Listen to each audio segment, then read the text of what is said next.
They said he was a failure. Not with words, they rarely gave him that much, but in the way his father rolled his eyes when he walked into the room, in the way his mother changed the subject when someone asked about him, and in the way his name slowly disappeared from the family's Christmas cards. Nathan Morgan was 33 when he returned to the very house that never felt like home. Not by choice. After years in Silicon Valley as a respected software engineer, he'd taken a leap left the comfort of a corporate job to build a climate tech startup aimed at helping small farmers survive the rising chaos of climate change. He believed in the cause, but believing didn't pay the bills. And like so many others after the pandemic, he ended up broke, alone, and with nowhere else to go but the only place he once swore he'd never return, Sacramento, the house he was born in, the house that always made him feel like a stranger. To them, he wasn't the man who tried to change the world. He was still the boy who didn't grow up the right way. Nathan was gay.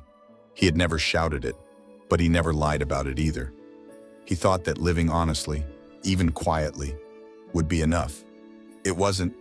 His father, Donald, never missed a chance to remind him what he thought of that truth. Toughen up. Be a man. You think life's about holding hands and playing victim. Nathan stopped counting how many times he heard that. Brenda, his mother, didn't scream. She didn't need to. She just sighed. Suggested things, slipped in phrases like, maybe if you met the right woman, or, I just worry about you ending up alone. She called it concern, but to Nathan, it always felt like shame wearing a soft voice. They never asked about his work, never offered a plate when he came downstairs. They acted like he was passing through an awkward guest who overstayed his welcome. And deep down, Nathan believed that was all he was to them. The only person who had ever made him feel truly seen was someone he barely knew, his grandfather, Harold, a man he'd met only a handful of times, never long enough to truly know him, but just enough to remember a warmth in his eyes, a softness that didn't match the cold walls of the Morgan household. Harold lived in Idaho, far away from Sacramento, and Nathan had always wondered why. As a child, he assumed it was distance or work. As a teenager, he learned it was something else his parents had cut him off. No calls, no visits, no explanations. It wasn't until Nathan was older that he realized the reason was as simple and cruel as control. Donald didn't like being challenged, and Harold was the one man in the family who had once dared to tell him he was wrong, especially when it came to Nathan.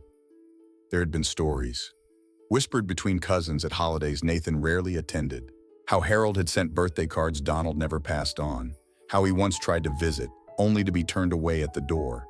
And now, all these years later, Nathan was back in that house living under the same roof as the man who'd erased his own father, sleeping in a room that hadn't changed since high school, building code late into the night to keep his startup alive, grocery shopping with coins, feeling more like a ghost than a son. But what Nathan didn't know, what none of them knew, was that everything was about to change. And when his grandfather finally returned, not as a visitor, but as a catalyst, the shame they tried to bury would become the legacy they'd lose. If you've ever been treated like an outsider in your own family, this story is for you. Stay with us. Because what happens next will challenge everything they thought they owned. Subscribe to Heart Story, where every story is a heart that still beats despite the pain. The morning was unusually cold when Harold Morgan arrived in Sacramento. No one had expected it. There had been no calls, no messages, just a sharp knock at the front door and the silhouette of an aging man with a steel gray coat and a wooden cane that struck the floor like a gavel.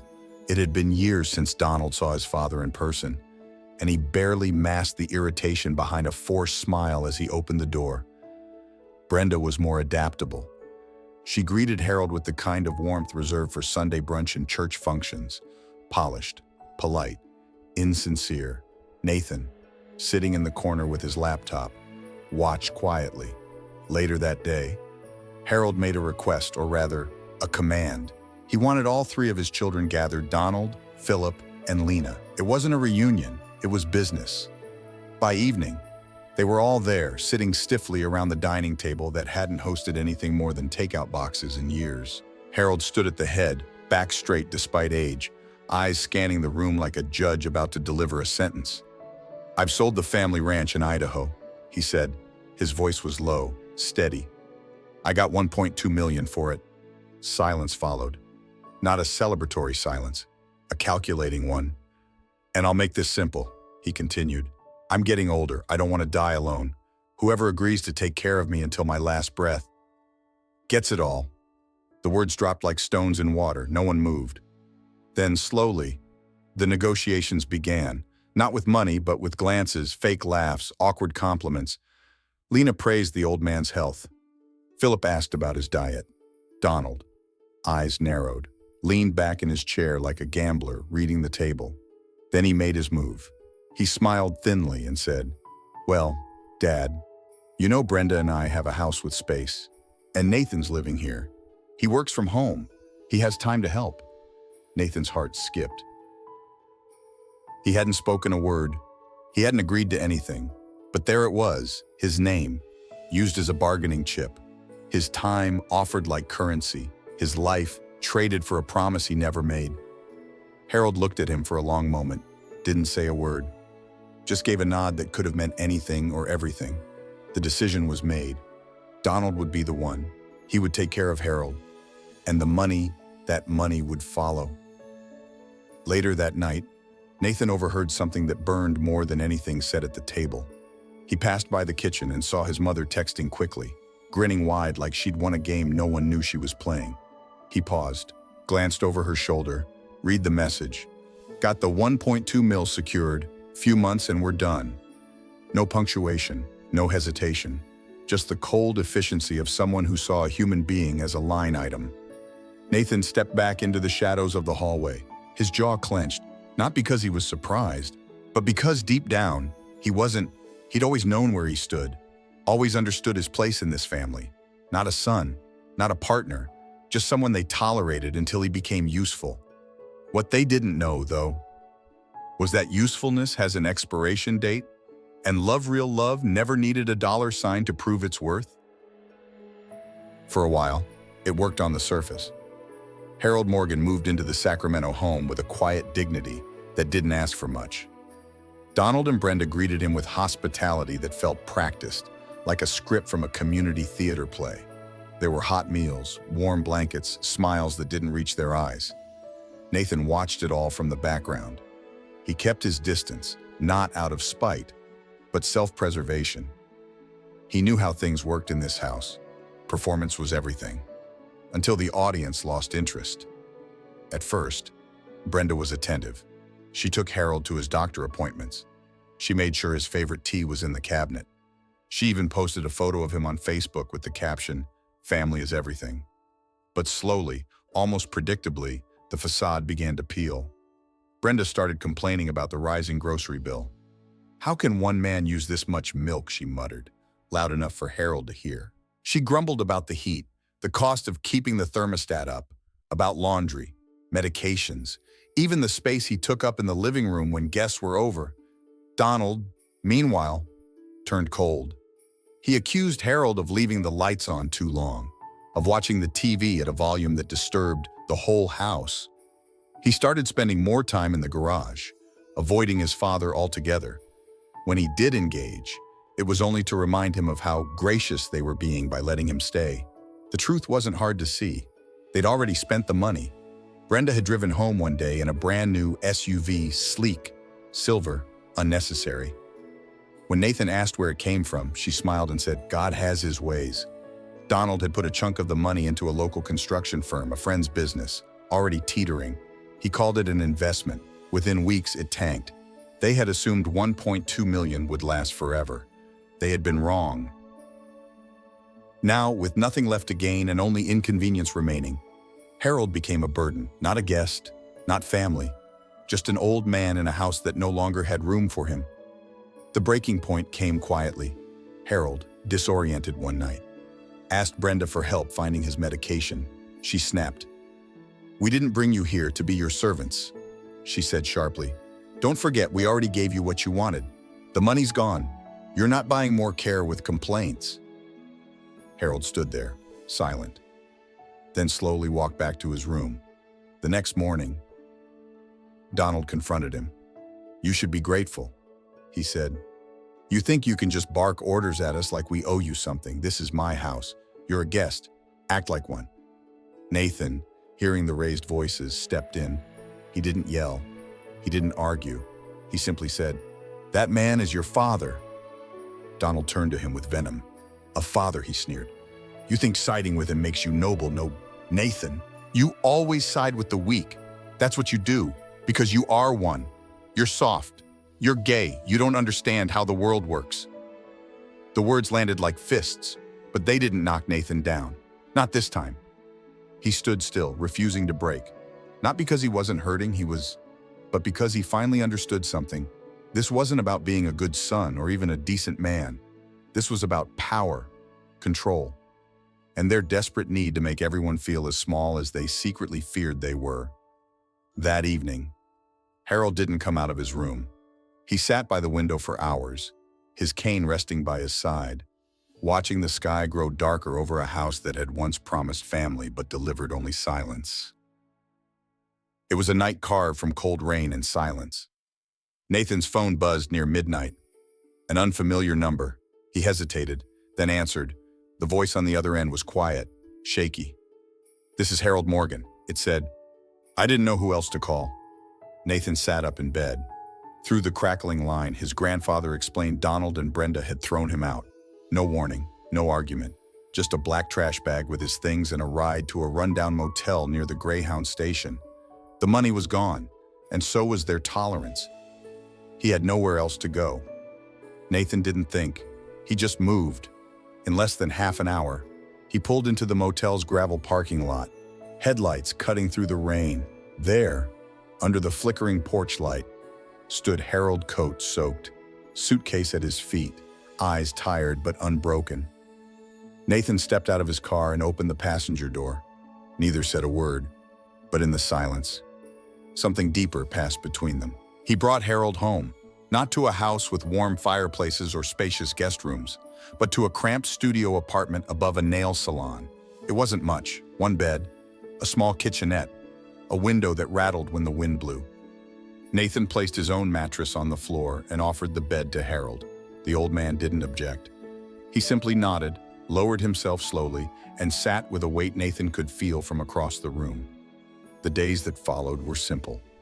Every morning, Nathan brewed black coffee the way Harold liked it, no sugar, no cream. Then he left for his gig job, delivering packages across the city. Evenings were spent debugging software for a climate model he was still stubbornly building. Harold rarely spoke, but he watched, not with judgment, but something closer to memory, like he was seeing his own younger self in the lines of Nathan's face. Sometimes, Nathan came home to find his shirts folded or the floor swept. Small gestures that meant everything. They lived like that for weeks, quietly, together. One night, Harold broke the silence. They were eating reheated soup. The rain was back, tapping against the window. He set his spoon down and asked, "Do you ever regret it?" Nathan looked up. "Regret what?" "Being who you are." The question came without malice, just age, as if Harold had carried it for a long time, not as a challenge, but as a wondering. Nathan paused, then answered, "I don't regret being me. I only regret staying silent for so long when I knew something was wrong, when I saw how they treated people who didn't fit, when I watched them tear you down." Harold said nothing, but his eyes softened. He reached across the table and gave Nathan's hand a light squeeze. It was the kind of touch that says, "I see you. I believe you. I'm proud." From that night on, something shifted. They became more than family, more than survivors of the same cold house. They became each other's shelter.